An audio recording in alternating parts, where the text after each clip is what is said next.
Hello and welcome to the Thursday Hang. This week I'm going to show you how to start using inversions, drone notes, and partial chords to help you end the rut that often happens to intermediate guitar players.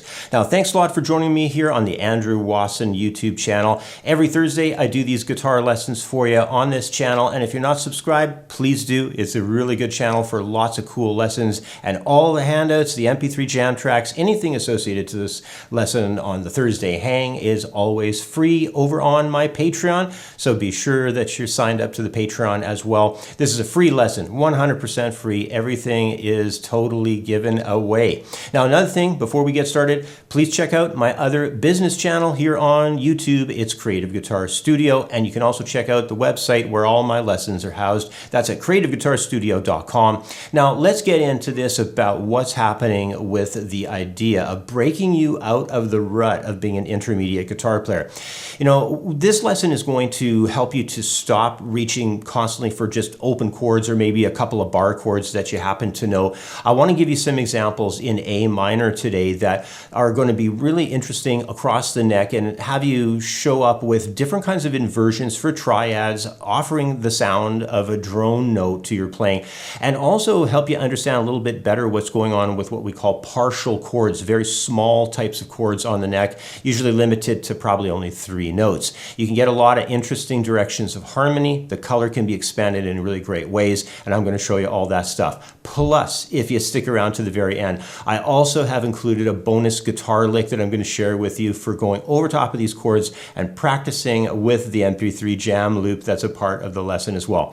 So let's get things started by establishing the chord progression, and I'm going to show you something cool that you can do even if you're just still around that beginner to intermediate phase to help you with an inversion process idea. So our chord changes that we're going to be looking at today are going to go from an A minor to an F chord, and then we're also going to have a G in there as well, taking us back to the A minor once again. But one of the things I think is really cool is to take your F chord and flip it so you have a C down in the bass on the 5th string. And now we've got an inversion process that's called second inversion. Chord inversions are really important to understand, and how they operate is you've got 3 notes to your triad chord. In this case, it's an F, so the notes are F, A, and C. If you take a look at putting the A into the bass of an F chord, you could do that easily by just opening up the 5th string, and you can get that A note into the bass. When you do that, that's called putting the major third into the bass of the chord, and that's called first inversion. If you have the root of F in the chord, it's a root position chord, so it's like the root of it is there already down low. But if you put the A, it's called first inversion. If you put the furthest note out, which in this case is the C, that's called second inversion. So that's what I'm doing in this case. I'm putting a C in the bass of an F chord. Another cool thing that you can do is kind of boost the return back to the top of the progression or the idea of the riff that you're working on by adding in a small guitar lick. Just something simple, just to kind of give it a bit of flavor before you repeat it. I'm going to give you a little guitar lick here based off of the 3rd string, where we're going to do a hammer on from open to 2nd fret and then bring in this 1st fret note on 2nd string. Just like that. So you put all this stuff together and we're going to do a riff that goes...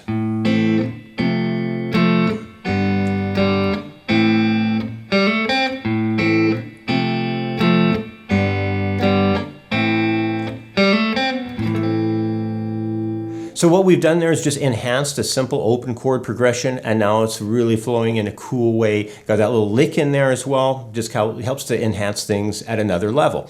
So now we're going to get into some really cool stuff next with some partial chord ideas. And the partial chord thing is going to take us along the neck, plus I'm going to introduce an idea called drone notes. For this case, we're going to drone that 5th string open A down below because we are in A minor here, so that low drone note of A really helps a lot to solidify things. So let's go through the new version of this progression, but the new chords set up in the middle of the neck. So check this out. I'm going to play it first.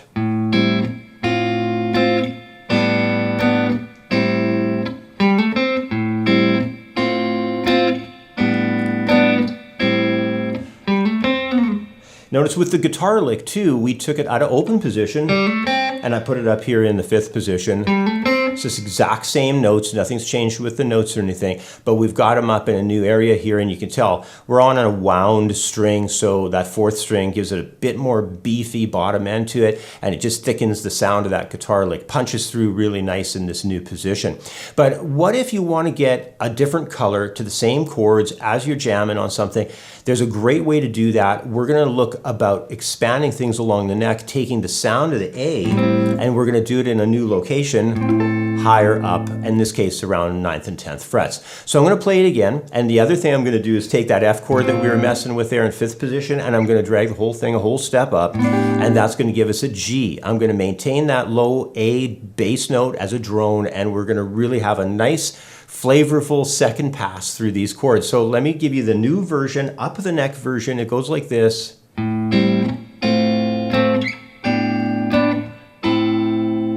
And for the guitar lick, we're going to change things up a little bit. Instead of using the exact same notes, we're going to color things out a little bit different with other notes from the scale. So before we were doing G and A into a C, but now what we're going to do is a D to a E into the C.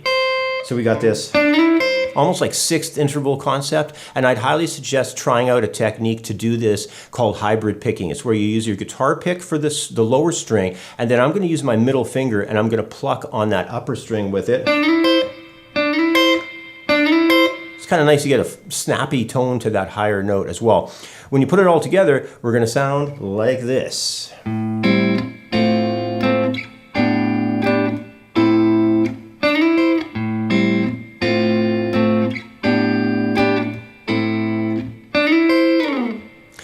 Okay, so now we've got some really nice flavor happening. And what I'd like to do next is fire up the loop pedal and kind of like join all these together so you can hear the collection of them over top of our backing loop. So here's the loop track.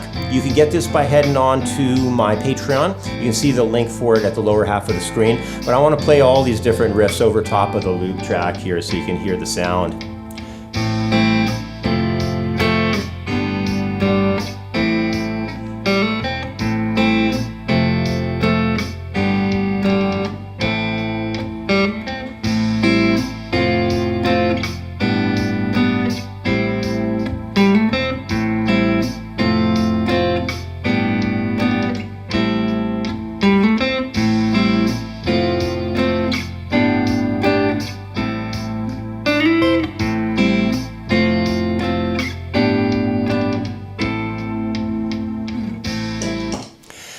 It's really cool, I think, when you could take one riff, in this case we just started out of open position, and instead of going right to different areas of the neck with larger chords like bar chord shapes or something like that, if you can cut them all down to these partial chords and then do something extra cool on top of that, like add a drone figure down in the bass. And what's really cool about that is you can have the drone, even if it's on a piano and a guitar at the same time, and still have, let's say, the bass player follow those low tones and punch them through. You just have to sometimes be careful in certain progressions, whether they're faster or whether the slower notes, or sometimes they clash a bit. So watch out for adding the bass notes off of, let's say, your bass player getting to do that, in this instance, and how it's going to maybe fit perfectly over top of the drone. Sometimes it works great. Sometimes it's kind of funny.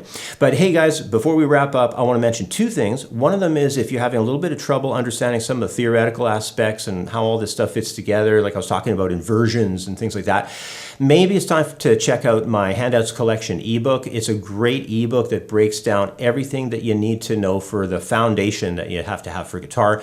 It's available at the donation link that you see at the lower half of the screen. It'll help you out a lot. It's 100 pages and it gets into a lot of great information. But I also had said that I got a guitar lick that I want to cover here with you as well. So let's get into that guitar lick and find out what it's doing. I'm going to play it for you at first. It goes like this.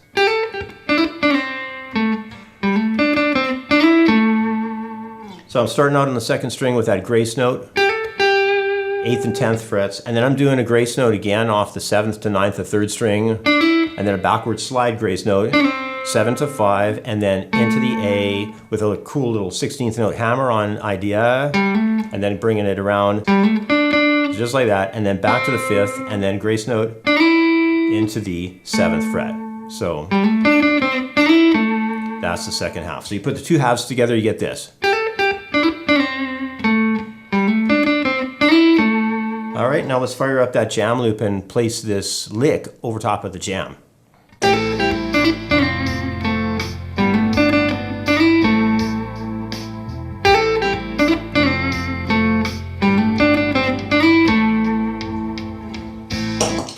All right, so that's how everything fits together for this particular lesson. I hope you guys got a lot of cool things that are going to be stirring around in your mind to take you even further and get creative with this and come up with maybe even your own licks and own ideas that represent this type of approach. But I think the essence of what you want to walk away with here is that there's a lot more that can be done with any chord progression after you just kind of break your mind away from thinking about open position chords or maybe the bar chord approaches or whatnot. You got to break away from that stuff and try to look at the neck in a couple of different ways, as well as adding in some single note lines. Those filler lick ideas, man, they sound fantastic when you can pop them in. So anyway, guys, remember that the handout for this lesson and the MP3 jam track that you hear me play over, that's all available over at my Patreon. That link is below at patreon.com/Creative Guitar Studio. Keep in mind about the Handouts Collection ebook. You can get that through the donation link that you see below as well.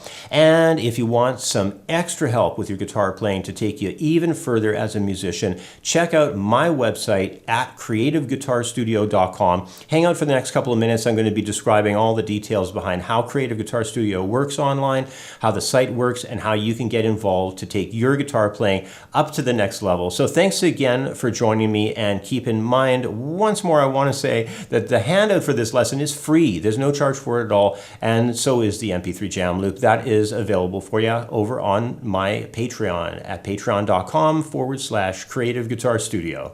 With a free membership, you'll be able to access all the free lesson material, including a collection of 6 years of YouTube archives, where there are hundreds of videos, PDF handouts, and MP3 jam tracks. Plus, with a free membership, you'll gain access to the Quick Licks program, a 30-lesson course covering guitar licks in all playing styles across all types of scales and arpeggios. When you sign up for a paid membership, you'll get access to my core curriculum, including my beginner, intermediate, and advanced guitar programs. Plus, there's also my elective courses on the site, like acoustic guitar, guitar technique, guitar soloing, ear training, music reading, and many others. Go check it out. You're going to love it. The website is creativeguitarstudio.com.